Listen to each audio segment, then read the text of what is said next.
All right, so we're gonna start hanging first piece of drywall. I'm gonna start with the ceiling. Typically where you start when you're hanging drywall.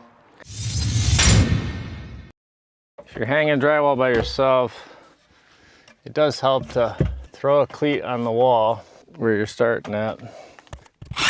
And like, I don't know, 3/4 of an inch low, even an inch fine, low is fine. You don't want it only a 1/2 inch. You gotta be able to get it up there on an angle. And that's gonna let us put the sheet on there and lift this end up, and then we can just start screwing this side. It makes it, once you get a couple screws in it, you should be good.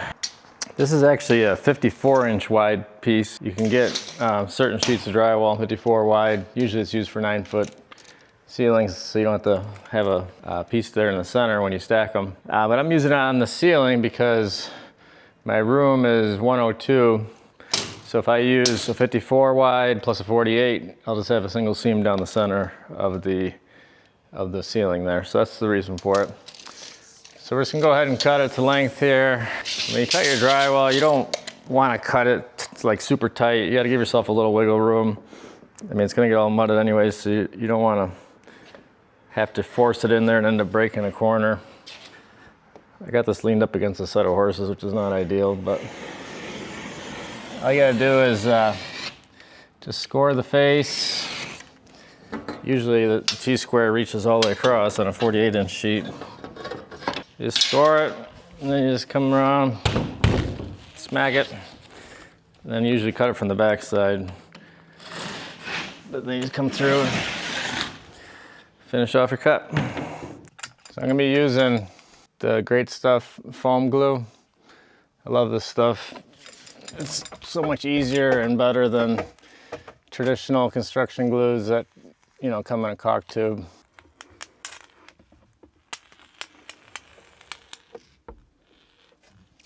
That's better. This stuff is much easier and cleaner.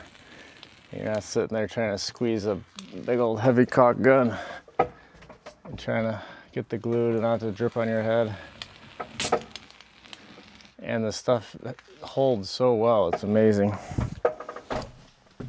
All right, so I'll grab the sheet.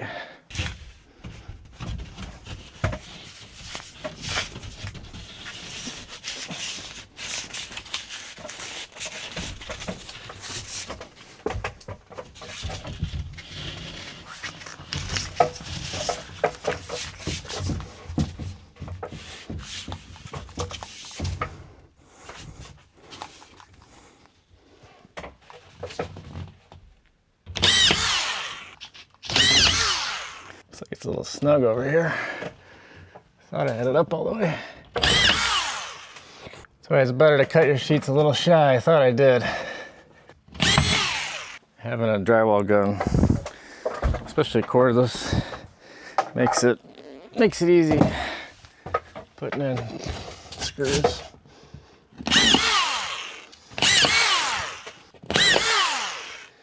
So around your edges and seams, I mean, you can put a screw about every 8 inches or so, but in the field, in the middle, generally I just put 3.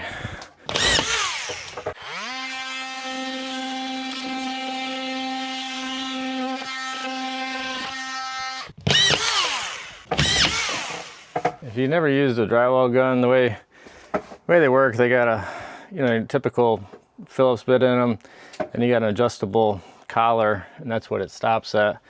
And then they're pressure activated. Once you lock the trigger on, when you put pressure on it, it engages the motor. So you don't have to hit the trigger or nothing. You just put your screw on it and push, and it will drive it in and stop spinning the motor as soon as it bottoms out.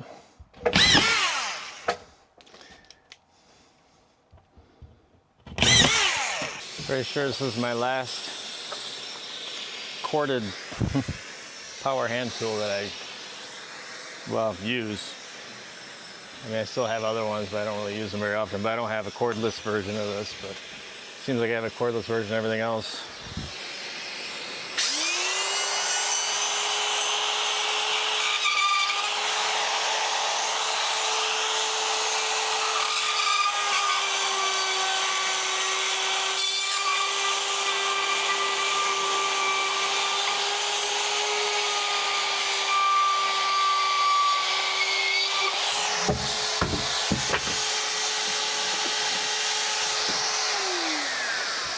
So the trick with the RotoZip, you never use one, so the tip is smooth and it's got fluted cutter here, so you can run the tip along something and it won't cut through it and use it as a guide, just like I did on the inside of the fan there. But the trick is kind of, if you don't want to cut to where the teeth are cutting into whatever you're trying to run against, you got to tilt it just slightly so the tip is running against what you're using as a guide. If you have it straight or even a little bit into it, these teeth are going to chew up whatever it is and go dull real quick, especially if it's metal like that. But if you tilt it just ever so slightly out, so you're just running the tip along it, it works really well. And I like to hold the vacuum hose while I do it, because if not, it rains dust everywhere.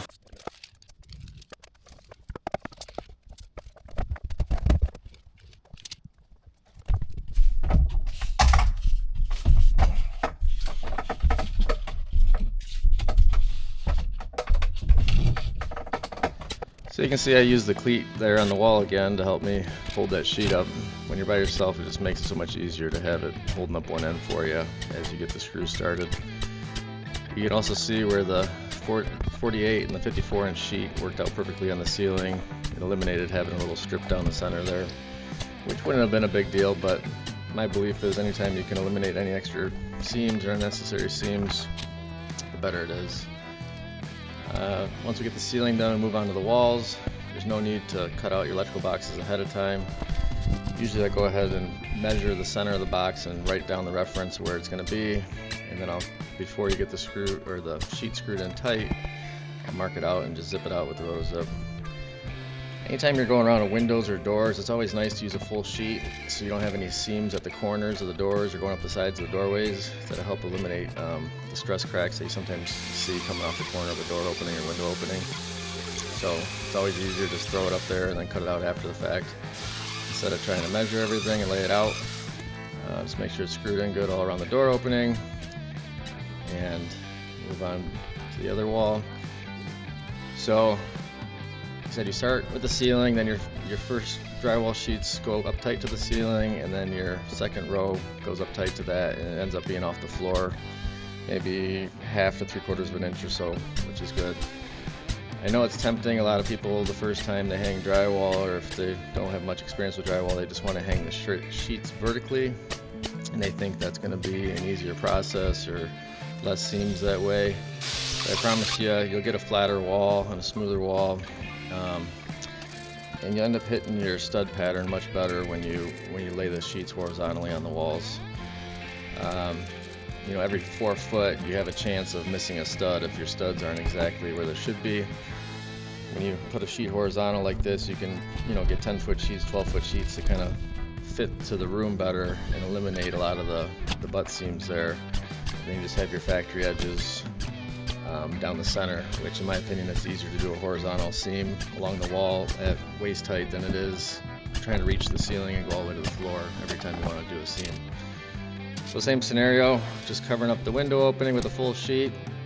Second sheet goes in, notch a little bit around the curb there, and I'll go ahead and zip out the window. I don't know if you guys noticed or not, but I did put some blocking in the wall there where the toilet paper holder is going to be. It's always a good idea if you can plan ahead and put some blocking in for your accessories. Just much stronger when they're actually into some lumber instead of an anchor in the wall. Auto zipping out the window. Again, I like to use the vacuum anytime I can while I'm doing it, just to cut down on the dust. Gluing all the studs up again in the shower here. And we'll cut out the niche after the fact. This sheet I did put in vertical because the shower was exactly 4 feet. Just dropped the drill there. And it worked out perfect just to put a full sheet vertical here and put in place. A little pry bar or flat bar works really good for lifting the sheets up off the floor and pushing them tight to the ceiling. They actually do sell like a little kicker block teeter-totter thing that's used for that, where you stick it down on the floor and you step on it.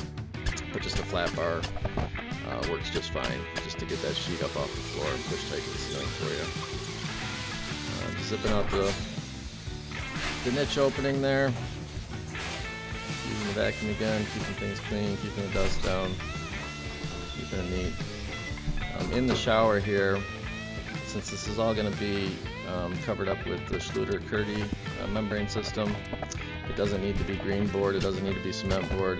They actually recommend traditional drywall, and you might be able to tell I put more screws in that area than the rest of the room, just because it is all going to be tiled and covered up, so I'm not worried about covering screw holes, but all the weight of the tile is basically hung off of that drywall, so the more secure it can be, I feel like the better it is. Here's a little trick. You don't always have to cut everything exactly to size if you have access to the back of it. So like here I just had some sheets that were a little long, just threw them on there, screw them in place, and then you go ahead and just score the back of it along the top of the stud, and you can cut it right off easy. Same thing on the front, add a little scrap piece, threw it on there, and trimmed it off, and trim it up, and it's good to go. This is where I decided to drywall wrap the window, so just cut some pieces to put in there. I think I ended up doing 2 along the top to keep all the reveals kind of the same. So I did 2 layers on the top, and the rest just had a single layer on it, and this will get all corner beaded after the fact. But I will say that this cordless drywall gun makes it so much easier and faster than a traditional screw gun or impact putting in drywall screws, and gives you a much better result. And the spray foam adhesive is a game changer. Both those things make it so much better. Alright guys, well, I think I got all the board up for the most part. Everything, ceiling, walls, closet. I got the window drywall wrapped. I got the drywall wrap around the bifold done. The only thing I don't have done is the other wall in the shower here. And the reason for that is, once I got this kind of framed in and drywalled, I'm standing here and I'm thinking the shower just felt a little narrow to me. And it's basically, right now it's 48 by 32 from the inside of the curb to the wall. So it's 48, 32. And the reason how I came up with that number was, originally I was going to do jam extension and like a 3-inch casing here, and I was going to have my tile come right up to my casing, and that's what dictated where my curb was going. So the tile would have stopped at the front of this wall, which would have been in line with this, and the casing would have went right up to it. But after being in there and looking at it, I figured I might as well, I'm just going to drywall wrap the window, so this will all get corner beaded around here and mudded real nice. I'll probably end up putting a piece of quartz here to match the countertop, like a little sill, and then I can bring my tile right to the edge of that corner bead and put a piece of the Schluter Jolly Edge on all the way down and flush it out with the corner bead. And what that does is it gives me almost like 4 inches more shower space. So now I'll have a 36-inch deep by 48-inch wide shower, so it'll feel a little bit bigger. The only issue with that, I mean, it's pretty simple. I'll just put a couple studs on the end of this wall to make this wall bigger to match that. But now my mixing valve and shower head are going to be off. So what I'm going to have to do is cut these couple crimps off. And this is a little over 4 inches or so here. I'll take this out. I'll scoot this over almost tight to this T. And I'll get it centered up, and I'll have to lengthen this one. So I'll get the mixing valve shifted over and re-secured, re-plumbed in. And then the shower head, just a matter of unscrewing the drop ear there and shifting it over whatever distance is so it lines up.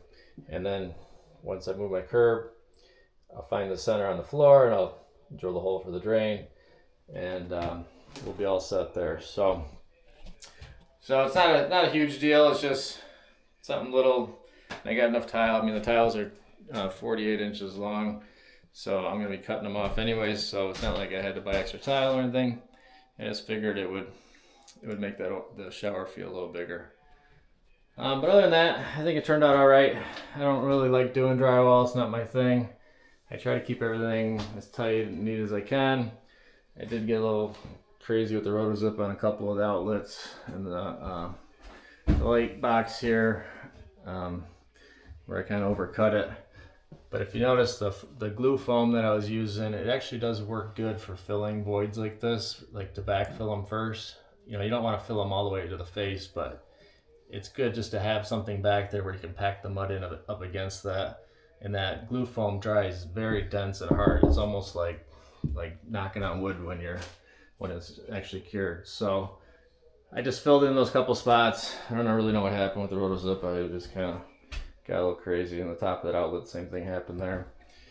But other than that, got the cutout for the fan. The bifold door, got all drywall wrapped in there. They get all corner beaded. We'll corner bead this. The half wall's good. We'll corner bead the fronts of these. And then we'll run a corner bead right on the top here to the wood, to the sides. I'll make sure my corner beads are perfectly level all the way around. So that way when I set my wall cap here, which would be a piece of quartz to match the quartz countertop, it'll be a nice clean line underneath that can just be caulked, and it'll be nice and clean transition. Now if you guys noticed, before I hung this sheet, I had some blocking in the wall there for the toilet paper holder. I'm sure you guys experienced, especially if you have kids, those toilet paper holders, if they're just anchored into drywall, end up getting ripped out of the wall. Same thing with towel bars and things like that. So if you're ever in the remodel stage or you're building a new house, take the time and put in some blocking for all your accessories in your bathroom, your robe hooks, towel bars, toilet paper holders, and prevent having to put anchors in a drywall form, because tell you what, they always end up coming loose or ripping out of the wall, and you can never patch them and make them work good again. So that's about it. Other than that, I think it's coming along pretty good. If you guys want to see me mud and tape at all, I mean, I guess I can film that. I think it's getting closer. I'm down to about 18 days before I got about 75 people here for a party. So I got a lot to do as far as getting the bathroom wrapped up, and then I got to clean this disaster of a shop back up and get everything organized and put back together. So I'm getting there. Other than that, thanks for watching, guys, and I guess we'll see you on the next one. And if you got any questions or concerns, let me know. But thanks for watching.